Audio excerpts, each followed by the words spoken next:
Good morning, everybody. Happy Tuesday. I'm Cass Bailey, the CEO of Slice Communications, and I'm so excited to be your host and moderator for this conversation today about recruitment marketing. When we work with companies, the first thing we do is try to understand their business goals, and there are 7 that we've identified. But over and over again in the past couple of years, more and more people are pointing to recruiting as their business goal. And the reason why is because it's the thing that's inhibiting their growth. We know that these are challenging and unprecedented times. We know that there are companies that still are hiring and scaling and needing to add a whole lot of people. We also know that there are companies who have hiring freezes in place.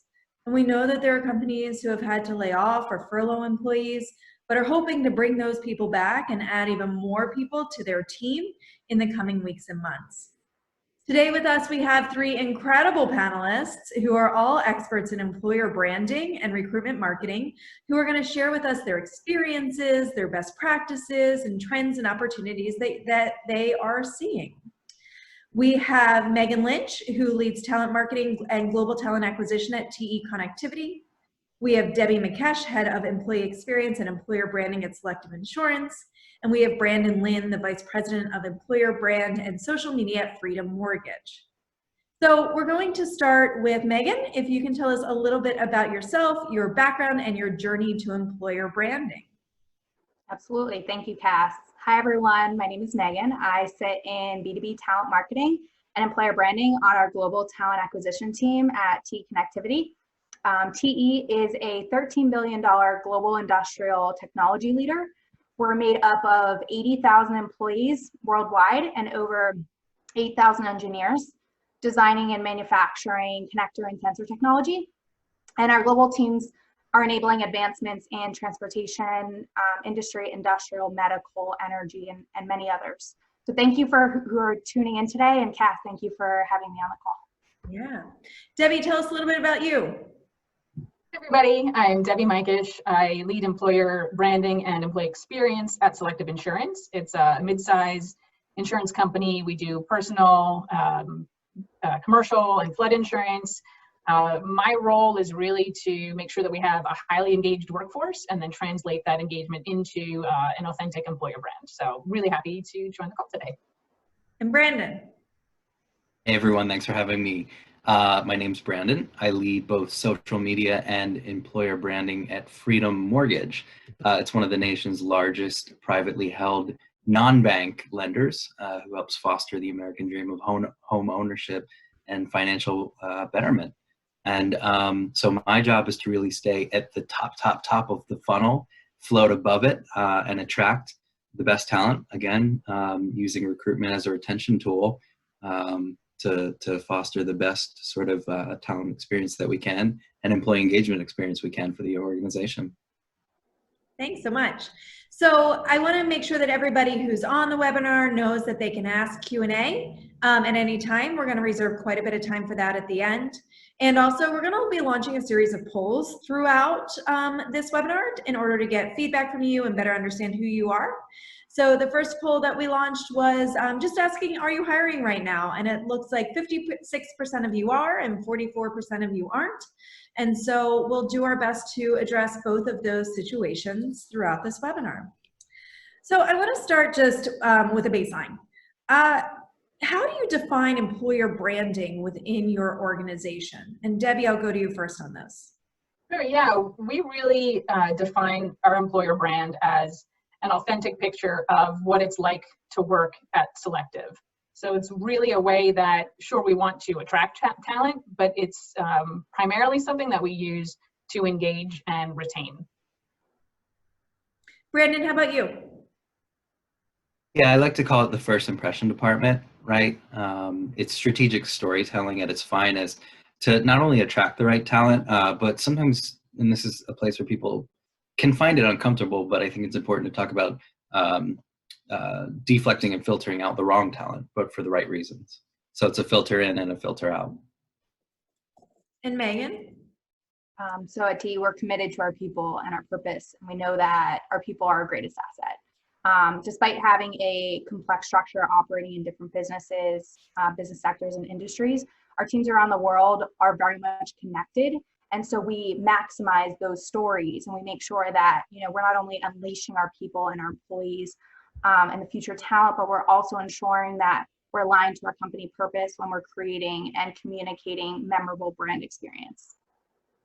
And have any of you guys seen kind of like the definition of employer brand change in the past 30 to 60 days within your organizations? No, we're really staying the course. I mean, we're very highly focused internally and just facing that outward. So we're doing the same thing as we normally do. Good. Meaghan, what do you think are the requirements for a great corporate employer brand? So I think it's important to have close partnerships internally with specific departments, with your communications department, your marketing teams, to ensure everyone's aligned on messaging. And also staying close to external partners. I think it's really important during this time, you know, as Debbie mentioned, is staying true to your content mix. Yeah, of course, we're adding a new lens and perspective during this challenging time, but we're continuing to drive stories centered around our EVP pillars, like corporate social responsibility, inclusion and diversity, user-generated content, and produced content at little to no budget. At this point, no budget, you know, so. And I'm going to come back to that and ask you a lot more questions about, and all of you, about how you're doing that and what that looks like right now. Brandon, how do you define a great employer brand? Yeah, so for me, I think just to build on what Meaghan was saying, starting from the core nucleus of authenticity is really, really important, again, because of this first impression, really setting the bar for trust, for, you know, cascading into every other you know, magical moment or employee milestone or touch point. And the other thing I think in and around that is the best way to create that and keep it fresh and topical is to not only constantly experiment with it, you know, not changing your macro EVP, but the micro touch points and campaigns and creative and words and phrases constantly, but to do that through a feedback loop. And that's sometimes what I call the if candidates have done their homework type of scenario, right? Which is you can put a bunch of stuff out to market, and if you have candidates coming back and they are very much having light bulb moments around certain assets, phrases, people, places, things, take note to that, right? Create sequences and patterns in your content, how things are placed on a web page, right? Or what you're playing up or down. And then take note too to what can still be confusing. Because the other thing is checking your assumptions, I think, is an important part of employer branding. Proprietary industry terms, company terms, slang, lingo, sometimes get so embedded in what you're used to that when you say, oh yeah, you know, QRP, C3PO, this, that, the other, and people are like, I don't even know what you do, right? I would say constantly experiment, use that feedback loop, and always be checking your assumptions is a really important component. Debbie, what are the requirements for a great corporate employer brand? I think aligning with your overall corporate brand is key. I've seen a lot of companies where they have a catchphrase for their employer brand, and it's something fairly different from the overall corporate language and voice. So I think that's really important to make sure that people can connect with it, that they see once they come in the door, that's what they were being sold up front. So let's talk about the last 30 to 60 days. Brandon, what has recruitment marketing been like in the past 2 months? Yeah, it's interesting because we've taken this posture that is both confident but also empathetic, and not that we wouldn't have done that on a normal day, but there's a certain notion that you know, the employer brand will maintain its strength as a pull through no matter what is happening. But the spikiness in the industries that are holding up that pillar of being able to say, and being fortunate enough to say that you're hiring right now, you have to take with such a dose of gratitude. So it's this sort of tempering of we're hiring and we're excited and we're in hyper growth with also we're really fortunate to be doing this and grateful to be standing strong and helping bolster the economy. So not that we would never have been empathetic, but we're really being sensitive to our messaging and our words and phrases, but also at least sprinkling in this. And we're really fortunate to be hiring. And so we're grateful for your application. We always have been, but we want you to know it now that we we notice that, some other industries are slowing down, if not, crumbling, for lack of better terms. And so for us to say, not only are we succeeding because of certain conditions, we're hiring like crazy, and thank you. Like, this is a very fortunate thing to do. If we haven't said it, we need to say it, and we will say it now, that we're grateful for this. So I'd say empathy and gratitude. So as a follow-up question, how do you make sure that tone is coming across the right way? For me, employer brand is a lot of showing instead of telling. And so for us, it's a whole lot of employee advocacy videos around people just describing why they love to do what they get to do and why they're thankful to be doing it. And so it's a join us message, but it's a message of, here we are now, all working from home, all living through this crazy current environment together, and that we really want you to join us, and we're grateful for the opportunity to join us. And it's not a slogan or a banner or a hashtag. It's employees saying that in the sprawling mess that is their home office / gym / nursery / school, right? That it's not perfect, but we're keeping a positive tone through our messages and showing that, I think, through a lot of employee videos and contests, and just like, hey, we're trying to keep it upbeat. We are growing. Let's show you what we're up to, and that we're real and we're being authentic. And it's sort of peeling back a layer, if you will, of clean, hyper sanitized marketing. The Zoom meeting screenshot. We're grateful we're growing. We're a little kooky right now. Doing like mug contests, best mug and best Zoom filter background like I have, right? And so I think it's stripping away what would have been some of the really focused, approvals for this, that, and the other, and showing people that, like, we're diverse, and we're welcoming lots of people, and you can see what we're up to right now. It's almost like a camera, right, into what we're all up to. Yeah, and I'm going to come back to this idea of creating content and working with employees to do that, because I think it's incredibly important. But just to put a pin on this, the idea that video is one of the best ways to show tone, I think, is important for our audience.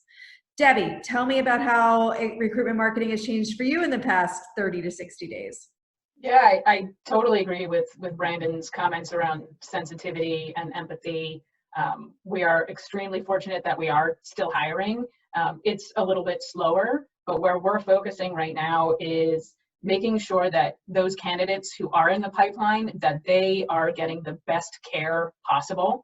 That we just launched a hiring playbook. So our talent acquisition folks, our managers, hiring managers, our HR teams, they know exactly what they're expected to do, but we are laser focused on making sure people have appropriate expectations around timelines, around next steps. If things are being pushed a little bit later, how do we, keep people engaged? So this is really part of we have a very high touch business model with our employees and our customers. And it's been really nice to see that really come to life right now. Meaghan, I know at a company as large as yours, there are some parts that are responding differently or reacting differently, or different circumstances than others. Can you talk about how your approach to recruitment marketing has changed? Sure, absolutely. So with hiring slowing down a bit, it might be beneficial. How our perception of it is focus more on the ready now, or shift from the ready now to a more pipeline approach.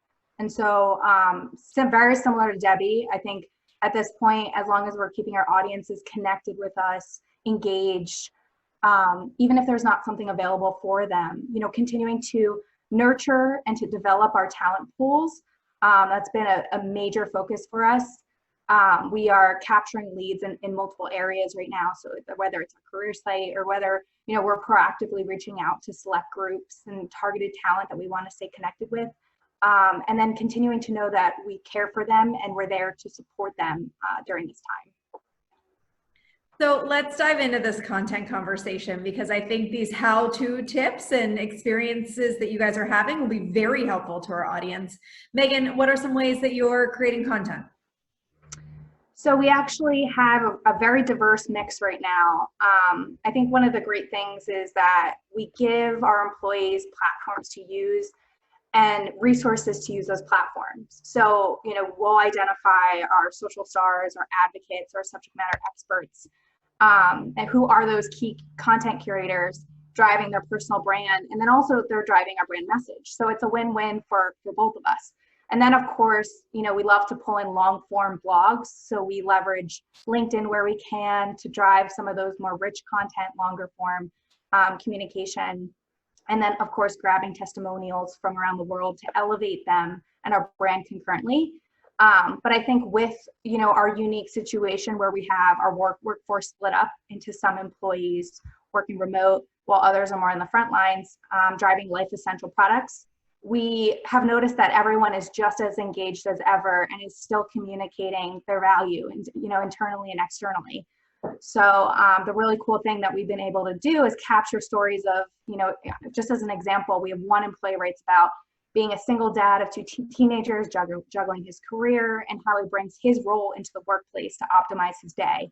We have another one who's talks about our company Flex guidelines. So that's more specific to support of our leadership and how they feel empowered to work at home, and the flexibility they have. And then there's a manufacturing engineer on the front lines who is driving these life essential products and shares what it's like to operate through COVID, yet still feel connected as ever to their team. So I think it's just the really powerful stories and messaging that we're getting across is really what we're honing into right now. And how are you collecting those stories? So it's actually a multitude of different things. So we have LinkedIn tools of how we're generating some content from employees. So we actually have them segmented into particular groups. But it is moving into a non-paid LinkedIn platform.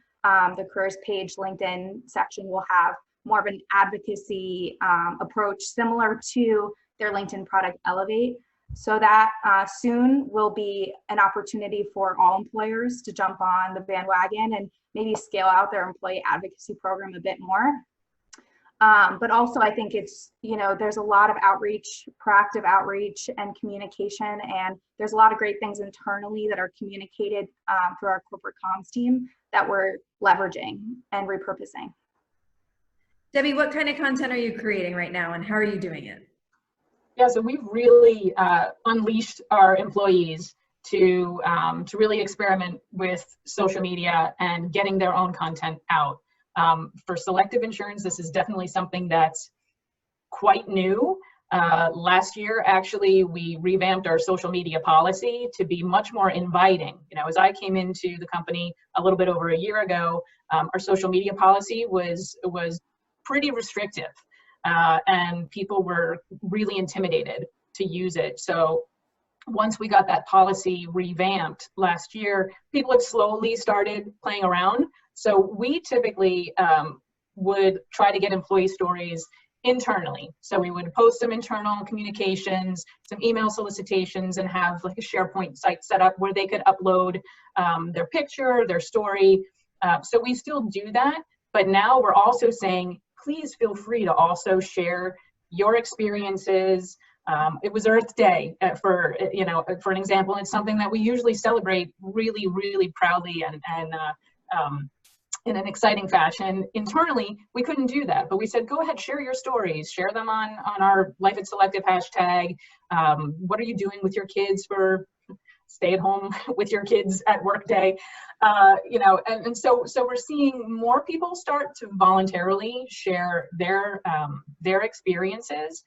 We still see more posted internally than external, but we're looking to, again, that helps us build a bit of a content library that once we are able to curate some more official posts, then we've got a great source. I want to ask a follow-up question. We work with quite a few companies on their social media policies, and we face so many fears and what ifs. What made it so that the leadership team and the people who had to sign off on the social media policy were able and willing to get beyond those fears and what ifs? it took some very candid conversations, but honestly, when you're going to have a brand strategy, if you are going to ignore social media or not take advantage of the organic reach that it has right now, you're really losing out. Especially with a company that is so highly engaged, that has employees who are so willing to refer people, that has been our number one source as employee referrals for a very, very long time. You're missing an opportunity if you're in a growth mode, not to make it easy for people to do that. So we also know that LinkedIn is one of our best sources for getting passive candidates, and eventually it came through. So just don't give up. If you're trying, if you're in the situation, ask a lot of questions. Ask why can't we, why don't we, what has happened, have we had major blowups in the past? If we do have a blowup, how are we going to handle that? So that, you know, our legal team needs to be comfortable with it, our internal comms, our crisis comms people need to be in the loop of things. So just keep trying to understand, and we'll get there. Thank you. Brandon, how are you creating? You told us a little bit about some of the content that you're creating, but tell us a little bit more about how and what's working, or maybe something you tried that didn't work. So based on Meaghan and Debbie's answers, for sure, I absolutely echo that.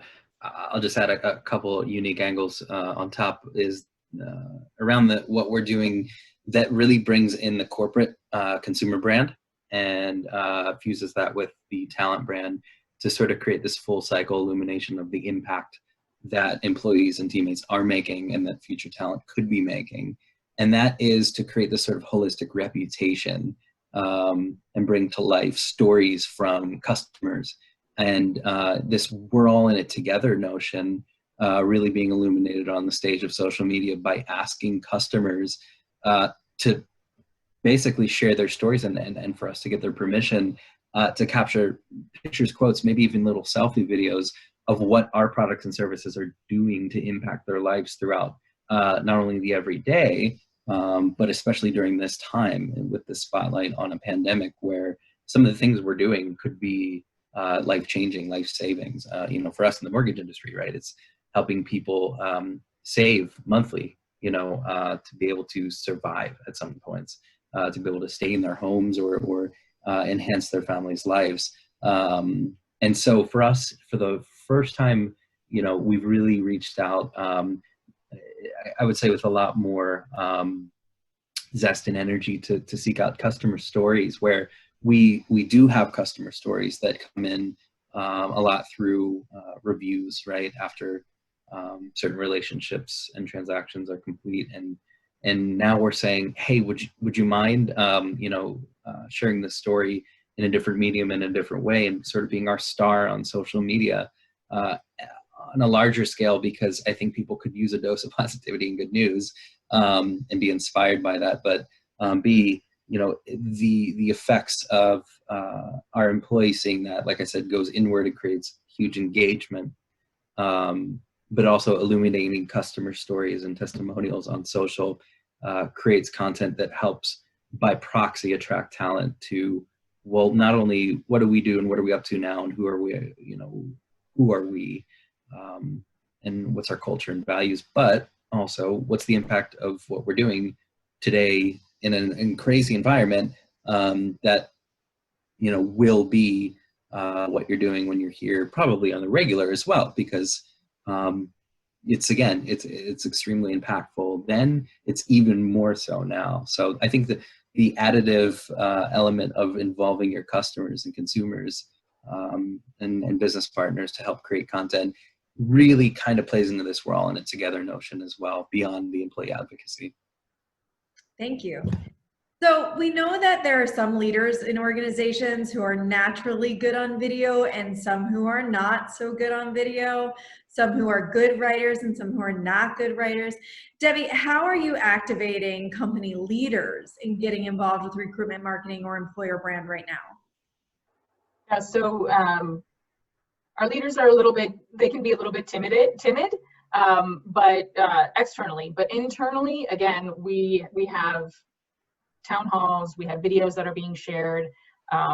a great thing that we did to make sure people continue to feel proud about what we're doing is create a microsite for anything COVID-19 related for our employees, sharing information with our customers and our agents as well so that they can feel like they are being supported through this. We are working on some plans to have more blogging from our senior leaders. Those haven't come out just yet, but that's in queue. Brandon, how about you? How are you activating leaders? So we, internal comms wise, have a phenomenal series from our CEO going weekly where no matter what is going on, every single Monday morning, he sends a really heartfelt video. And so that's just my little sort of special plug of what's going on if you were to join Freedom Mortgage, which is great, again, because it's a message that I am proud of you, I trust you, right? Here's what we're doing this week, here's where we're going and moving ahead.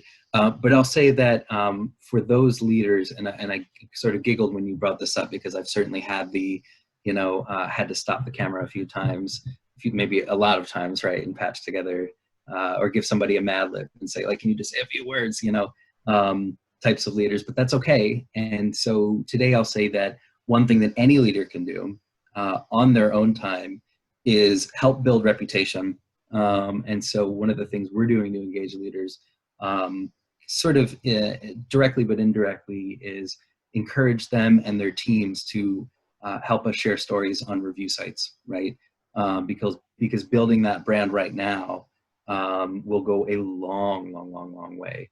And so as the talent pool is sort of reforming and the supply demand curve flips yet again, right, there's more talent coming in who's available. Fortunately or unfortunately, they are way more actively on the internet, if not social media, if not job seeking to re-enter the workforce, therefore looking at sites like Indeed, Glassdoor, et cetera. And so all leaders can set an example for their teams and help us share topical stories on review and reputation sites. So that's another thing indirectly, but very much holding weight to what is important for candidates to see in our funnel and our process. Yeah, and we posted a little something on our website about social media usage and the statistics over the past 30 to 45 days, and they are just absolutely through the roof. So to think that potential employees aren't using it at a very significantly increased rate is a mistake. Meaghan, how are you engaging leaders? We actually have leaders who are influencers. And so they're basically our best practice. It's internal. They know who that leader is. And so they can see that as an example. We have templates available, but for the most part, I think to make it easy on them, I think is showcasing what you can share, what would be important to share. And I think they know more and more. It's an education or, a constant education from us and from our teams that, brands are tapping into this. LinkedIn content is growing 60% year over year. Yes, the platform is getting saturated, but that's why it's crucial for you to find your sweet spot with your content. So not only getting, for candidates especially, like not even getting noticed in the short term, but like how are you going to be remembered and potentially sought out for job opportunities in the future? When people are back in the job market, will they be thinking about your company?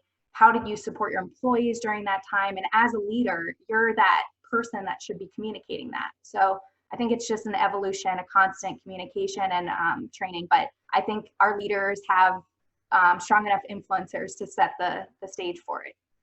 I'm going to ask a follow-up question. I'm going to open it up to any of the three of you. If there are people on this webinar who are working with leaders who are struggling, who for whatever reason feel like they can't put together a video or can't do a town hall or maybe communicated once and felt like they didn't connect with the employees, what tips or advice would you give them to help coach that leader in the future?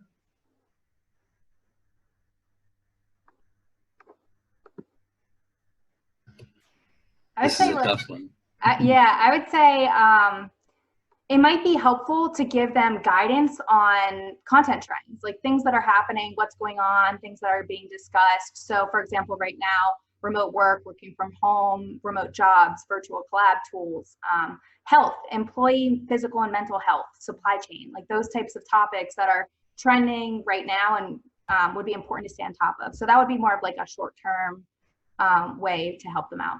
Mm-hmm. Brandon, what sort of coaching? For me, I think it's the medium as the message. My take on that is usually that if you have a multi-channel menu of options, it helps people feel a little bit more in control and empowered to say, well, maybe I can give a quote, right? And we can animate the quote. Maybe I can take a picture and write a caption. Maybe I can, if I'm not comfortable with my appearance on video, maybe I can do a audio recording, podcast, voicemail, whatever, message.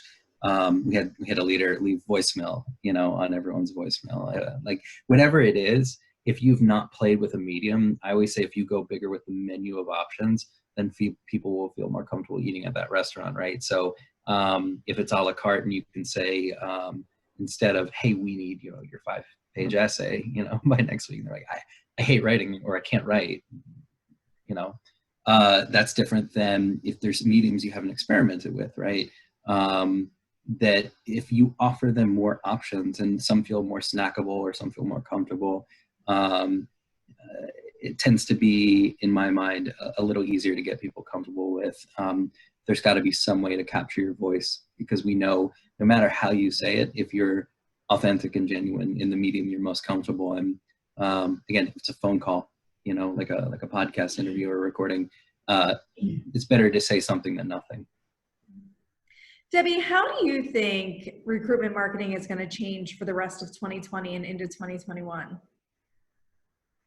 I think this sensitivity that we're all feeling right now is going to continue. Just making sure that the people who maybe haven't been in the job market and now are, just because of unfortunate circumstances, they're going to be looking for flexibility. Right now, as you join a new company and you're joining a fully remote workforce for the most part, I think people are going to be expecting this more regularly as we move forward. A company like Selective, we're in Branchville, New Jersey. We're in Sussex County. It's very, very rural. But why could we maybe not consider people from the city who can work from there? So maybe they wouldn't want to relocate, and maybe they don't have to. Right? So I think there's definitely going to be questions during that process around geographic location that will make employers more or less attractive, depending on how you're going to manage that. Yeah. Meaghan, what do you think the rest of the year and next year are going to look like? It's definitely an interesting time, definitely a new way of work for most people, reimagining how you're doing business, how you're operating. There's definitely more discussions, as Debbie mentioned, around productivity, work from home, and flexible work guidance and more. So, we're forced into this new way of thinking, and it might actually lead us down a new, better path. So I think it's finding the silver lining in some of these changes. But yeah, we're absolutely in the midst of the future of work. And, I know for our company, we just recently launched our enhanced flexibility guidelines, which couldn't have come at a better time right before people started working from home. And so I agree also with Debbie on the arrangements and the opportunities and the impact to candidates now, particularly Gen Z and millennial talent segments that have expected it even before the crisis started. They've expected that workplace flexibility. So again, with hiring competition and competitors offering up more remote opportunities, you don't want to lose out on that talent, for sure. Brandon, what changes do you see on the horizon? Yeah, I totally agree with Debbie and Meaghan. There's always been this notion of like, why can't we find the best talent wherever they are in their diversity of thought? And then no one really kind of does that. We're always building towards that, unless you're at a company where you've had the advantage and the comfort to do that. I think you're not only sort of forced to do that, you're seeing the advantages of it happening now, right? Not only through geographies, but through working hours, right? Being all over the place and in a results-oriented environment. Hey, you want to work 1 a.m. to 4, whatever, you get your best work and clearest head and thoughts done then, great. The only other thing I'll add is that I think culturally there's this notion that for a very long time we've talked about work-life integration and being your true self and bringing your whole self to work. You're literally at work at home now, right? You're bringing yourself to work because you are yourself at home, at work. It's this infinity loop of if my kids or my dog are screaming, or my kids, crying, or my dog jumping into the room, and you're going to see it, right? You're going to get to know who I am and how messy, my room is or clean my room is. Today you can't because I have the filter on, but, by way of seeing this really open, authentic window into your, into your home, where home is work now. Remote workers, are way more comfortable with this, or even part-time remote workers, but everyone's sort of moving to this notion of like, this is me, this is what's going on. So where some companies may have done the, hey, you take care of what you need to. I don't really need to know. Well, you're going to know now. So you're going to get to know people, I think, on a way deeper level. And I hope that forges even greater bonds, and creates even more trust. You don't have to be on 9 to 5. And now you know why, and it's okay. And I'm still producing and rocking it. And so I guess this work-life balance, and then it was work-life integration. The future of work, as Meaghan said, will be the 3.0 of that. It's just work equals life, life equals work. It's just sort of this convergence that is forced and kind of a beautiful window into ultimately getting to know people that you work with. Mm-hmm. Meaghan, we are looking at, some companies are looking at this as an opportunity to create an employer brand for the first time, or an employer branding professional or group for the first time. What advice would you give them? I think more than ever right now, don't slow down. Now is your time to lean in. Your people matter, your audience matters, and they're listening. Of course, like at the same time, be sensitive to the current situation, the world we're in right now. Like be thoughtful in your words and your intentions, but lead with your heart. I think Brandon made a good topic about like the humanization and how we're all human, at the end of the day. So like continue to lead with your heart and create those like honest, transparent content that communicates your core values, because those are the candidates that you're gonna drive to your organization, the ones that align with that mission and those goals. Brandon, what tips do you have for people trying to get an employer branding practice up and running in their company? I would say it's easy to create a product and service, right? I could glue 2 popsicles together, get on Shark Tank, and start a Kickstarter. Maybe not that easy, right? But it's easy to create a product and service and call it that. In and of itself, it's way harder to create a brand.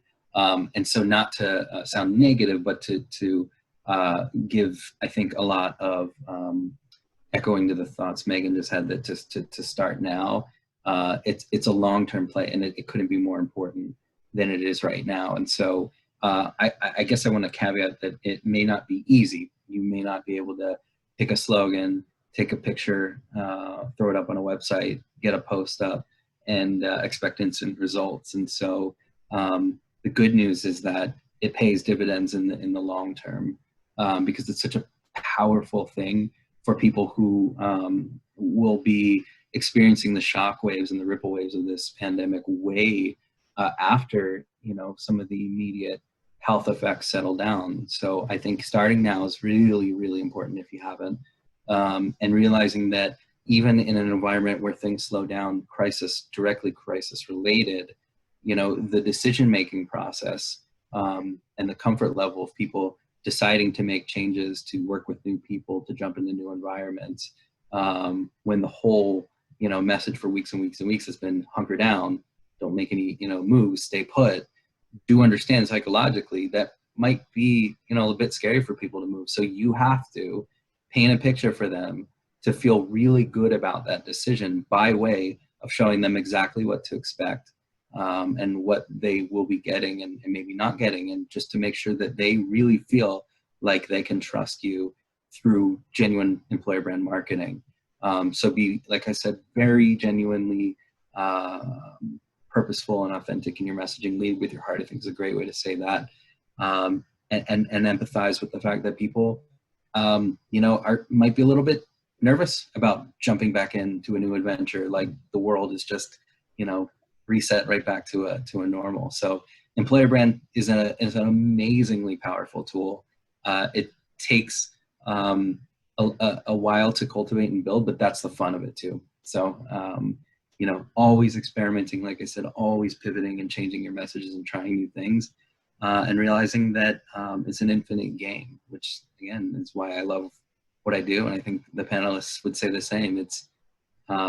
it's something that you continue to cultivate. So get started now and keep it going. Debbie, what advice do you have for people on the call to get Yeah, started? I was just going to say the time that we're in right now is so perfect to highlight the best and worst pieces of your culture, and what you would want to be able to highlight as your brand. If you have the opportunity, if you have the technology, or even if it's something as easy as SurveyMonkey, pulse your employees, find out how they're dealing with this. Something that we did at Selective just a couple of weeks into the quarantine. Are you feeling care and compassion, enough care and compassion from the company as a whole? Are you having support from your manager? Are you set up to work virtually? And I can share with you that the feedback that came back just at the beginning of this crisis was so overwhelmingly positive about people really understanding that we are taking care of our employees as our #1 priority. The pride and commitment that was bubbling up through that was really great to validate from my perspective. But I'm also looking at the comments to see where are there places where maybe people aren't making smart decisions. Maybe where decision making is being held too close to the vest, high up in the chain, instead of drawing those decisions down to the least common denominator. And where can we really work on that? So if you're just getting started now, you are going to see the truth of what it's like to be at your company. So I think it's a bit of a gift. I have one more question, then we're going to open it up to the participants. And just a reminder for anybody on the webinar to please send your questions through the Q&A function, not through the chat function. That way we can manage them and make sure that we get to them. Okay, Meaghan, one last question. Yep. How can companies ensure that their employee brands stand out in the future? That's a great question. I think that, we always talk about our EVP pillars, and I was just telling you about that before. But when you look at what candidates are looking for and what really matters and tugs at the heartstring, like I said, is that human element and those human stories. So if it's underproduced content and you can make it work, great. It might actually be more relatable to that audience. Staying truly connected to your corporate social responsibility team. I mean, they're driving a lot of the community efforts and the things that are creating change, within your organization and outside of your organization. And I think sometimes people get stuck in what they're doing in their organization and don't look outwards.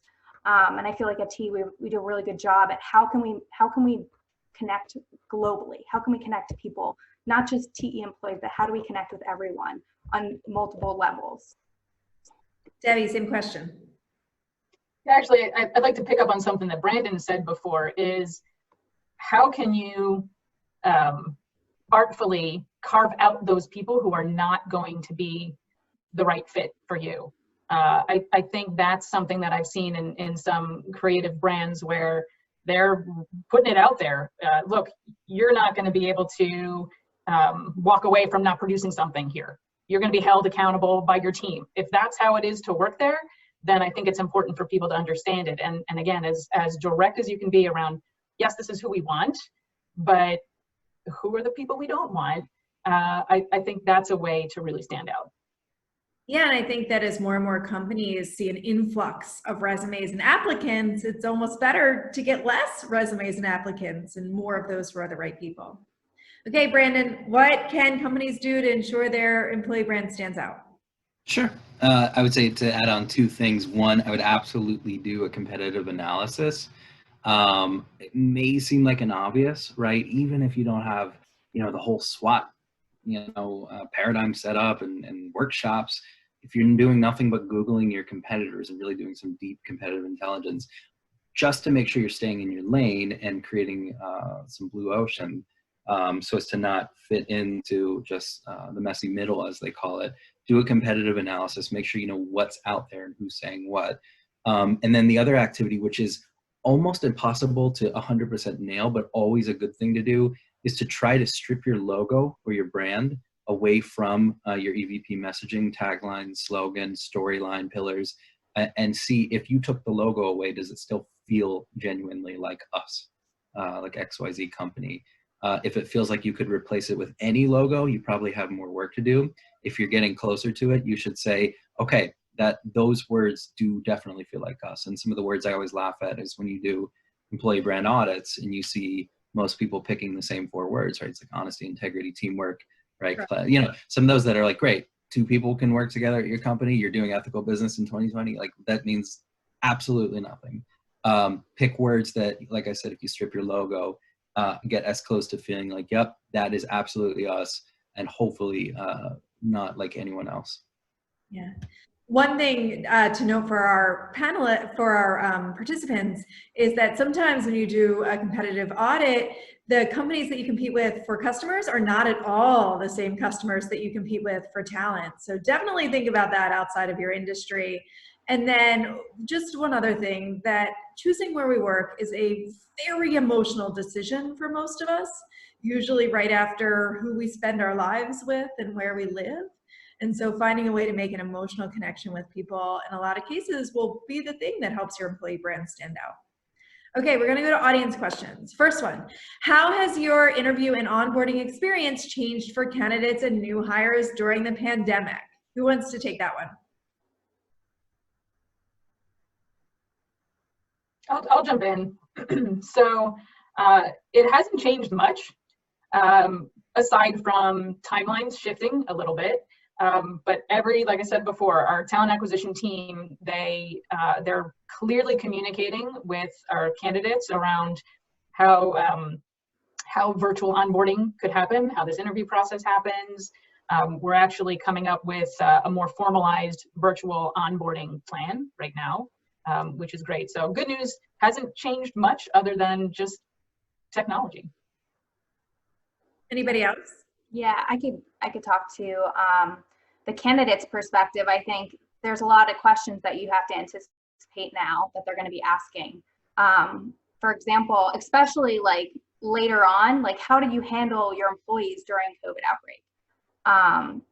And I think that there's definitely a lot that you can incorporate into messaging right now. Get in front of recruiters just to make sure everyone's aligned with the best ways to communicate externally, you know, what the organization looks like, what's changing, and how will their roles be impacted potentially or not. You know, so I think it's just that transparency with the candidates that's probably most important right now, and continuing to keep them engaged and nurtured. I'll add one more thing quickly. You know, it's interesting as this kind of rolls on into becoming, people keep saying the new normal, it just is normal now. There's both an expectation for this being the way we both interview and onboard, such that you're seeing now, and I think many people can probably attest on the call and on the webinar too, this, I joined this company of whom I haven't entered, you know, into the office once yet, or physically met anyone yet, and that's okay. And they're helping me feel as part of the team. I would say when you start to find people like that, for those that understand the medium and the virtual interview and onboarding process is logistically okay, emotionally, you may want to find mentors or buddies who have gone through that. I haven't met anyone or touched anyone physically, you know, through, you know, being in the office and being at a desk in an office with people, but bringing those people into the fold to say, this is how it's gone for 100% of a virtual experience for me, and it's okay because XYZ. If you can't bring those people in as a onboarding mentor or buddy, at least capture some of their stories or quotes so that you can bring those up in an interview. If you need to proactively, you know, draw that card, or people ask, you know, hey, what is it like if I don't really get to meet anyone and this is all virtual? So start to find, if you can, through your L&D folks who are training, or just, you know, recruiters who are interviewing or onboarding, connect with those folks and bring up those people who have gone through this full-fledged, full cycle, and just start to share and capture some of those stories, even if it's small little things to plant in a candidate's mind that, hey, it's okay, there's people like you out there and they've done it successfully. We've talked about LinkedIn on this webinar and how you guys are using it, but we have a question about how you're using Facebook, Instagram, and TikTok in your employer branding efforts. I can talk to Facebook and Instagram. Please. Yeah, so I feel like all of our channels, if we have a strong enough story, we want to repurpose it on all of them. If we feel like the audience looking in is going to, see it in the same lens. The only thing is we want to make sure that we're also getting, not just Instagram, but Instagram stories. How do we get more real life activity and information that's getting produced? Because stories are, much bigger sometimes than even just checking our feed and, looking at our page. So we want to make sure that there's always on messaging for candidates to know what's going on and how our brand is evolving, especially during this time. Good. Anybody else? Any social platforms that you're using that are working beyond LinkedIn? For us, we use almost all that we can right now, with the exception of TikTok. It's okay. We're trying to get there. We don't have any cool dances yet, but we will get there. But it's interesting that for us, and if folks are still recruiting for new grads, right, or recently graduated college students, we started doing some of our spring push for campus recruitment, obviously 100% virtually, but largely through social media efforts, because we figured and we ventured a correct guess that many people were glued to their screens to get their news or checking on their loved ones, hence would be more apt to see our ads or our messages. And so I would say this is a time, organically or paid, if you haven't, to start playing around with social media and trying strategically to use recruitment marketing through social media, because there's not a whole host of companies that have yet to conquer employee brand, which is why we're running this webinar to get you encouraged to start doing it, which means that even less of those groups are merging recruitment marketing with social media. All that to say, there is a tremendous amount of opportunity still out there. So while there's a whole host of advertisers on social media, recruitment marketing is still early days for many of these channels. And the only other thing I'll say, the icing on the cake, is that years ago I'd used Snapchat personally and then dropped it for a while. And, I thought I was too cool for it maybe, but we actually brought it back into the fold. And even Snapchat had literally been working for us for recruitment marketing ads, especially for certain demographics like the college age students and new grads. It was working really well. So if anyone on the webinar has questions about social media, hit me up afterwards, because I do run social and employer brand marketing. So yeah. I would add, if you want to check out somebody who is doing TikTok really well, the Washington Post is, believe it or not. They have been for quite a long time. They have a strong strategy. They're consistent, and they post a couple times a day. So if you're interested in that, certainly check it out. We did have a follow-up question, which is, if you had only one social platform to use to hire, where is the biggest impact? Debbie, you only had one. Yeah, I mean, LinkedIn is something that's really been rocking for us. Instagram has been growing, and I've seen some studies that candidates are watching Instagram more and more because it does seem like a peek behind the curtain. But we're not there yet with that being our number one draw. Meaghan. Yeah, I actually, you can't lose sight of Facebook. As important as LinkedIn has been for us at the professional level, one thing I didn't really note before is that we spend a lot of time focused on manufacturing and ops roles, plant level roles, or manual labor roles that we need to get in front of talent with. So we don't want to lose out on, people who might be more disconnected and not on, a general platform like LinkedIn. Yes, there's more conversion there now, but we have to be mindful of our audience and make sure that we're getting in front of the right people with the right messaging. Brandon, you only had one. Yeah, that's such a tough question for me, because Meaghan's spot on. It really depends on the audience. I would probably, if I could only pick one, go with Facebook.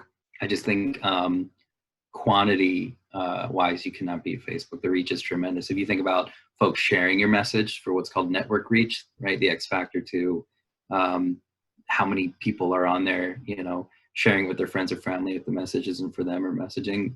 Facebook is just a tremendous place to do it.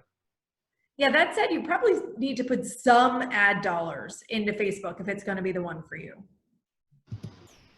Yes, you do need a little bit of money. That's the caveat. Another question from our audience. Do your companies have unique career-related social handles, or have you found a way to blend your employer brand content into the consumer-facing accounts? Who wants to tackle that one? I can Go for it, Meaghan. So we, I want to say about a year and a half ago, we acquired our own career channels for Facebook and Twitter. And we do feel like it's been really great because the followers that we're generating are not necessarily, you know, our customers. We're trying to get specific talent pools to be those followers. So I think it's a really distinct way to look at different audiences, yet still align on the messaging. So as long as it's true to EVP, true to your company's purpose, mission, and you're aligned with your marketing team, I think both of them can complement each other. And you can also, when you're communicating things, you can actually share their, you know, work, repurpose, and cross-pollinate a lot of that content. So it's a win-win for both sides of the house, really. But yeah, we've had a lot of success with it in generating our own content for our careers pages. Good. Debbie or Brandon? I can jump in for a moment.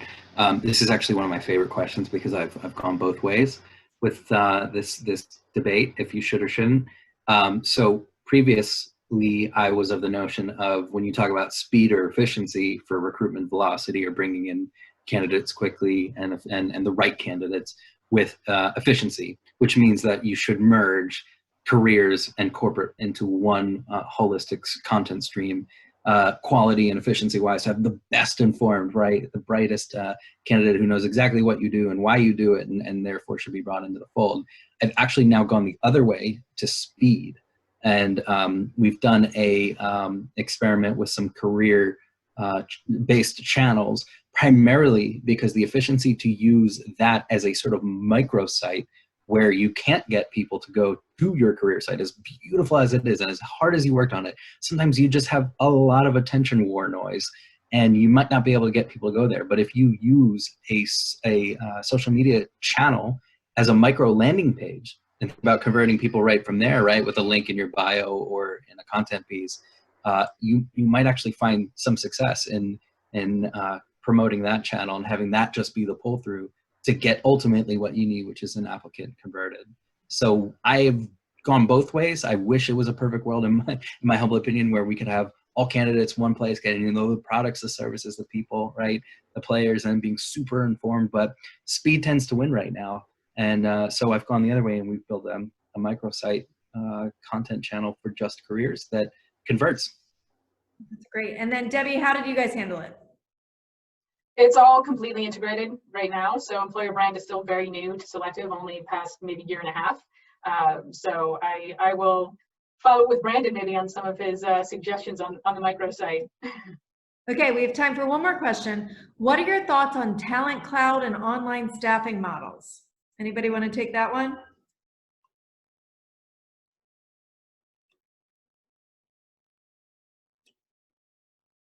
Okay. We don't have any specific opinions on talent cloud or online staffing models, which is totally fine.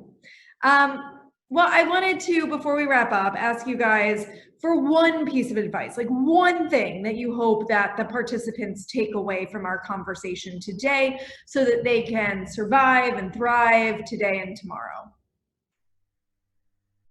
I would say candidate centric, you know, always be in that mindset. If you need to relook at your EVP pillars, if you need to grab some survey feedback, and then in current times, a new way of work, if you don't change, you don't grow. Someone mentioned that on a webinar and I loved it. So I think that kind of set in to me is like, always remember to question why things are done the way they are, because sometimes you notice you're forced into something new. It actually could work. So yeah, thank you so much for having me. Thank you. Debbie. Yeah, I'd say if you're new to employer brand or if it's new to your company, just don't be intimidated to take some action. If you have a blank slate in front of you, try something.